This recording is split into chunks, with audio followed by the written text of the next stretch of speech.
ambayo inasimamiwa na wale Sikaria pamoja na Steven Mguto. Na hapa tunasubiri kwa wale ambao wako kwenye upande wa Steven Mguto, kwa sababu ndo moja kati ya watu ambao wanatajwa amejiuzulu kulingana na kile ambacho kinaendelea. Sasa moja kati wako watu 10 kwenye kamati ya uendeshaji ya masaa 72 TPLB, kwa Steven Mguto ambaye ni mwenyekiti, Nasoro Idrisa, George Mayawa, Sefu Fundi, Philemon na Hilaji, Emmanuel Mpangala, Isa Batenga, Sheba Machumani, Fatuma Mohamed, Hemedi Mateza, Jumbe Menya, Selemani Umande na Salehe Nja. Sasa inasemekana amejiuzulu ni George Mayawa, ambaye taarifa za awali kwenye kujiuzulu kwa mjumbe wa kamati ya masaa 72. Sasa kwa mujibu wa vyanzo na uongozi wa karibu ama uongozi wa soka la Tanzania, ndugu George Mayawa ambaye ni mjumbe wa kamati ya usimamizi na uendeshaji wa ligi kamati ya masaa 72 anaripotiwa kujiuzulu rasmi nafasi hiyo, akieleza kutoridhishwa na mwenendo wa uendeshaji wa ligi ya Tanzania bara. Taarifa bado zipo katika hatua za awali, lakini zinaibua maswali mazito juu ya uwazi, haki na ufanisi wa uendeshaji wa ligi kuu nchini. Je, ni ishara ya mgogoro mkubwa ndani ya vyombo vya uamuzi wa mpira miguu Tanzania? Sasa George Mayawa ni miongoni mwa wajumbe waliokuwa na sauti kubwa katika maamuzi ya nidhamu, ratiba na mashauri ya kiufundi. Hivyo uamuzi wake una uzito mkubwa. Tunasubiri taarifa rasmi ama tunasubiri tuone TFF watasema nini pamoja na bodi ya ligi kuhusiana na hili. Lakini kama swala hili litakuwa na ukweli, pengine kuna mambo sasa yanafanyika kuelekea kwenye dabi ya watani wa jadi. Sitaki kuamini kwamba watakuwa wanajiuzulu kwa sababu ya mchezo ambao pengine una hisia kubwa na tension kubwa katika nchi yetu, lakini inaweza ikawa ni moja ya sababu ambayo inawafanya pengine wakajiuzulu. Lakini ukiangalia sioni kama kuna haja ya watu kushinikiza kwamba kuna watu fulani wanapaswa kuondoka kwenye nyadhifa ambazo hapo kwa ajili ya mchezo mmoja tu wakaondoa. Lakini pengine vipi misimu kadhaa iliyopita hawa watu hawakuwa bora kwenye hizo nafasi, hawakuwa bora kwenye utendaji? Kama walikuwa dhaifu ilali, basi kuna muda tunapaswa kusubiria muda wao malizike, kwa sababu ukisema wajiuzulu alafu apewe mwingine nafasi ya kukaa hapo, haimaanishi kwamba watakuwa ndio watu wamepata mtu ambaye atakuja kusuluhisha matatizo. Na siku zote kwenye football sikimbie changamoto za kiuongozi ambazo zipo, bali ni kuzitatua hizo changamoto za kiuongozi ambazo zipo, ujue ni namna gani ambavyo mnaweza mkakabiliana nazo, kwamba kuna vitu ambavyo vilikuwa viendi sawa, kuna mtu ambaye naamini akiteuliwa basi akikaa katika eneo hilo ana uwezo wa kuendesha bodi kakaa vizuri zaidi na watu wakaona matokeo ya kile ambacho walikuwa wanakitarajia. Tusiweke tension kubwa hivi kwa hivi labu kwamba tunapaswa tutoe maamuzi yetu kwa miemko na misisimko, kwamba kuna watu ambao wanahisia kubwa ama mashabiki ambao kila sehemu wanapozungumza vilabu basi tunapaswa watu wengine waondoke kwa sababu ya hawa wao kushinikiza kwamba kuna mujibu, kunaona kuna sehemu kama kanuni inahitaji kutumika, watu watumike. Kama kuna sehemu wanahitaji kuona busara inatumika, busara itumike. Lakini kila siku utabomoa uongozi, na uongozi saa ni kitu ambacho kinajengwa kwa muda mrefu ili kupata kitu ambacho kimekamilika kwa kila engo. Lakini sitaki kusema kwamba tunajenga kila siku, ila tunatakiwa tuwe na safari moja tu ambayo inaelewana. Sawa, lakini kuelekea dabi, na nimeona Simba pia wametoa matamko kwamba wanatamani kuona viingilio vikitangazwa kupitia msemaji wao Ahmed Ali. Na mpaka hivi sasa Yanga wametangaza michezo mitatu, na tunavyozungumza kwa mkoani Mbeya wakijiandaa na mchezo mbele ya Tanzania Prison. Pengine hili linaibua tafsiri ya kwamba mchezo haupo kwa mujibu wa kile ambacho Yanga wanakifanya. Inaweza ikawa ni hivyo kwa sababu hawajaweka tension kubwa hivyo kwenye mchezo wenyewe. Ndio maana unaona hata promote hazipo kwenye peji zao. Maana yake wao wanaamini kwenye msimamo ambao wapo nao, ni msimamo ambao labda wanaamini unafaa, na msimamo huu kila mtu anaweza akauangalia mpaka mwisho utakuwa na matokeo gani. Lakini kwangu mimi kwa asilimia takriban 65 hadi 68 naamini mchezo unaweza ukawepo. Leo ni tarehe ngapi? Of course tarehe 4. Mpaka maana yake leo tarehe 4, maana yake mpaka tarehe zimesalia siku 11. Pengine wakazungumza baada ya mchezo wao ambao watakaomalizana dhidi ya Tanzania Prison. Na michezo mitatu yote, mchezo ambao wanacheza dhidi ya Simba Sport Club, wao ndo wanaidhini, wao ndo wanajua kwamba ni kipi ambacho wanapaswa kukifanya na muda gani ambao wanapaswa kutambulisha hivyo viingilio ili wapate muda sasa wa mashabiki wao kwenda kukata tiketi. Lakini tusikimbilie kuharakisha. Simba wao shughuli inayowahusu ni kwamba inawahusu tu kwa kwenda kusakata kabumbu uwanjani kwenye kushiriki. Lakini tayari mashabiki walishanunua tiketi hapo awali. Na katika kununua tiketi huku basi naamini uwanja ulijaa kwa asilimia kadhaa. Lakini itakuwa vipi sasa atangaze kiingilio tena ile hali tayari watu walishanunua na mechi haikuchezwa? So kuna watakuja na utaratibu mwingine ambao utaratibu ungepaswa utangazwe pia mapema. Kwa sababu kuna watu walitoka mikoani kwenye mikoa mbalimbali wakasafiri kwenda Dar es Salaam, walikuwa wamenunua tiketi. Maana itimisi kama mpaka waliingia uwanjani asubuhi, ina maana kwamba walikuwa wameshanunua kwa baadhi ya ambao walipata nafasi ya kuingia. Lakini unajua tumerahisishiwa kwenye upande wa transportations. Kwa hiyo naamini unaweza kama mtu alishakata tiketi na tiketi anayo akaamua kusafiri kwake labda kutoka Mwanza kwenda Dar es Salaam, akatumia fly, yani akatumia ndege ama akatumia zake usafiri wa barabarani, kama ni Arusha hivyo hivyo. Kwa hiyo yani kama tiketi na inayo na utaratibu uliopangwa unamhakikishia kwenda kuingia uwanjani kupitia mchezo ulioahirishwa, haiwezi kawa na doubt ama shida yote kusema kwamba hawezi akaingia uwanjani. Lakini imeshakita tayari na kuwa ni gharama kwa mashabiki. Na nimemsikia shabiki mmoja, kama unakumbuka, ile dada alikuwa anahoji maswali ya msingi zaidi kwa TFF pamoja na bodi. Amesema kauli yao ni moja, wakishirikiana na viongozi wao kwamba hatuchezi, na wameambizana na viongozi hakuna kugeukana, kwamba lazima wawe na kauli moja, neno moja, na wafikie malengo pamoja. Pengine ni kama vile Yanga wako very serious na ile swala. Wako serious, lakini mimi nataka kuamini kwamba huu mchezo upo witi. Huu mchezo upo yani huu mchezo huwa garagaza upo. Pengine msimamo wa Yanga ndio tuangalie kwa utakuwa unaishia wapi. Ili Yanga anahitaji ubingwa. Na ubingwa lazima ucheze michezo yote.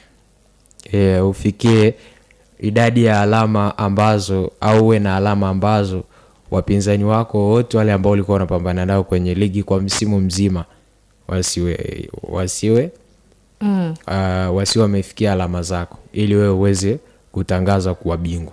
Hasa ukiangalia the way ambavyo ligi ilivyo na mpinzani wake, ili atangazwe bingwa lazima atatamani kucheza michezo yake yote ambayo amebakiwa nayo ili ashinde. Na mchezo ambao amebakiwa nayo kwa sisi ambavyo tunaona ratiba ni mchezo ambao na Simba Sport Club yupo. Kwa lazima ni kati ya mchezo muhimu sana kwa upande wao.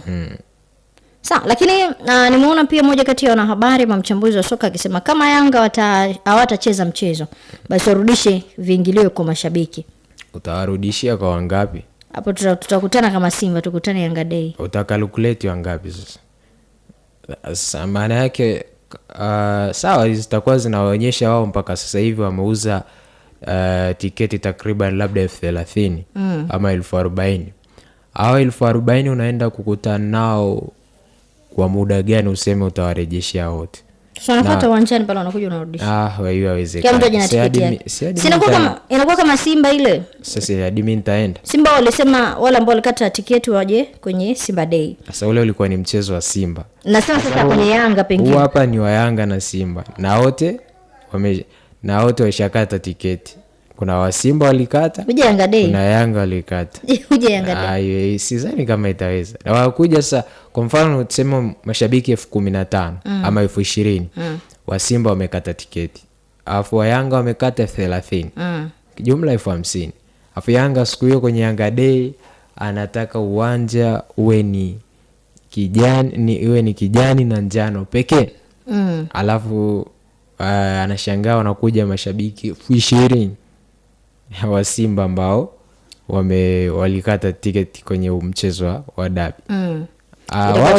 wao wenyewe watapendelea. Utaona kama sheria yao imevurugika. Sasa itakuwaje? Kwa sababu ukijaribu kutazama kusema kweli ni kama bei changamoto ambayo unaiona pengine bodi, unajua wanasema mkubwa akosei, lakini kuna wakati unakosea unachutama yanaisha. Bodi imeshindwa kufanya chochote zaidi tu imekuja na tarehe ya mchezo basi. Imeshindwa kuomba radhi mashabiki wa mpira na wadau wa soka, kwa sababu ukitazama hata mwenye idhini ya kurusha matangazo alikuwa uwanjani. Alikuwa na uhakika kwamba mchezo upo. Unajua yeye kwa namna ambavyo alipewa ratiba na kwa mujibu ambavyo yeye alikuwa amepanga ratiba zake, alikuwa anaamini kabisa mchezo upo. Hakuamini kwamba mchezo utavurugika. Ila yeye alikuwa anasubiria tukio la mwisho la wale ambao wanasimamia mchezo wa mpira wa miguu. Na walisema mchezo upo. Na zilitoka taarifa ambazo zilikuwa ni za kukanganya kidogo. Kuna sehemu ya watu ambao waliishi na imani ya taarifa ya kwanza ambayo ilitolewa. Sitaki kusema ilitolewa na mwenyekiti fulani. Ilitolewa na bodi. Sababu wao lazima kwenye bodi kuna wasimamizi wote kamati ya masaa 72 wanakutana. Cha pili, alienda kuamini kwamba hata mimi ratiba ambayo nimepewa nikapangilia na mwenendo wangu wa vipindi vingine, maana yake nina muda fulani nitarusha matangazo haya bila kubuguzi ya shughuli nyingine zozote ambazo zitakuwa zinaendelea. Sasa baadaye hizo zilikuja kukanganyika. Kwa hiyo mwenyewe yani hakuna achana na mashabiki tu, lakini mwenyewe ameathiri hadi wateja wake ambao waliona wanasubiria kwenye kile ambacho anawaletea. Kwa hiyo kuna muda yani kuangalia mwenye haki ya matangazo mwenyewe anaumia. Hivyo vilabu vyenyewe vinaumia. Yani mashabiki ndio wanaumia. Lakini club Simba na Yanga wanaweza kwa wao wanaamini, au Yanga au Simba wao wanaamini kwamba walifanya perfect ama kuna kitu alikisimamia kiko sawa. Lakini Yanga na yeye anaamini sasa hivi kuna kitu anakisimamia kiko sawa. Mimi nakumbuka ile dabi ambayo Waarabu walikubaliana kwamba tutaleta mwamuzi kutoka nje. Ikashindikana na bodi hawakufanya hivyo. Then mmoja akagomea mchezo. Kilichofuata ni mtu mmoja kupewa alama 3. Lakini kitu kingine pia ambacho nilijifunza, unaona hajakatwa alama. Hajakatwa alama, lakini alikuwa uwanjani. Aliyefika kwenye mchezo ndivyo ilivyo, anapewa matokeo. Lakini kwenye mchezo wa juzi unaona hata nani Pyramid mchezo wa mwisho ambao kabla hawajaenda kucheza kwenye club bingwa, wanashangilia wao wakijua kwamba ni mabingwa, wakijua kwamba halali watakatwa alama. Lakini kumbe wenzao wako hivyo. Unajua kuna muda hivi vilabu vikubwa ina tension. Ninachorefamesha ni kwamba hawakutokea uwanjani, ni sawa. Lakini baada ya wao kutokea uwanjani, kilichofanyika ni aliyefika uwanjani kupewa matokeo. Tayari tunaiona kwamba bodi ambayo inasimamia mpira ina maamuzi thabiti. Lakini juzi kwenye mchezo wa Simba na mchezo wa kombe la shirikisho finali ambao ulipaswa kuchezwa uwanja wa Mkapa, na Simba waliuza tiketi karibia nyingi sana. Tuliona CAF walikuja na walitoa taarifa kwamba mchezo unachezwa Amani Zanzibar, kuridhishwa na maboresho kiwanja cha Mkapa. Msimamo pamoja na Simba kutoa maelezo, tumeuza tiketi, tumefanya hivi, tumefanya vile, msimamo wao ukabaki mchezo unachezwa Amani Zanzibar kwa sababu 1, 2, 3. Sasa unaona kwamba bado ni kama TFF vyombo vinavyosimamia mpira nyumbani kuna namna vinashindwa kutoa maamuzi thabiti kwa vilabu ambavyo tayari venyewe vina tension kubwa katika nchi. Kwa mfano, hichi kilichotokea kwenye mchezo wa dabi kingetokea kwenye mchezo kati ya Yanga na timu nyingine ambayo iko kuanzia nafasi ya chini huku. It means kwamba mchezo ungechezwa na kama asingetokea angekatwa alama 15 na matokeo yakose. Kwa hiyo unarudi kwamba wanashindwa kuwa na maamuzi kwa sababu tayari ndani pia kuna watu wana mapenzi na vilabu. Hatukatai kiongozi kuwa na mapenzi na klabu fulani, lakini unapokuwa katika kusimamia majukumu, simama na majukumu yako. Kuna muda sitaki kuamini kwamba mashirikisho mengine ni bora kiasi hicho. Hapana. Yaani sisi tunakuja kuwaona kwenye ubora na maamuzi ya mwisho ambao wanafanya. Lakini sasa siku ile unaangalia unampa nani alama 3? Mechi ilikuwepo. Ngoja kwanza mechi. Unampa nani alama 3? Mechi ilikuwepo. Mpaka saa 5 asubuhi watu waliambiwa waingie uwanjani. Wakati huo usiku klabu ya Simba ilitoa taarifa kwamba haitacheza mchezo, ikaorodhesha na sababu zake. Kumwambia mtu mpaka saa 5 aingie acheze mchezo, it means kwamba uhakika wa mchezo upo na mtu anaacha shughuli zake anakuja kucheza mchezo. Sasa ilipaswa tu kutumika busara za kawaida kwamba ambaye amefika uwanjani ndiye ambaye anapaswa kupata matokeo, kwa sababu mechi ilikopo, huwezi kuahirisha mechi masaa 3-4 kabla ya mechi, kwa sababu tayari muandaaji wa mchezo ameshafanya maandalizi yote ya mechi. Kama ni kitu cha kulipa ameshalipa kwa asilimia zote, tayari tunasubiri mchezo husika na mashabiki wameshaingia uwanjani. Mimi naweza nikasema ni moja kati ya kitu ambacho kileta taswira nzuri sana kwenye soka letu, kitu ambacho kimefanyika na kama kitakuwa kimesotiwa ama kimemalizwa, kuna haja sasa ya shirikisho kuangalia namna bora ya kusimamia baadhi ya vilabu vikubwa kuepusha mkanganyiko, kwa sababu mimi nataka kuamini kwamba watu wengi sana wanafuatilia wapi mwisho wa dabi ya Simba na Yanga.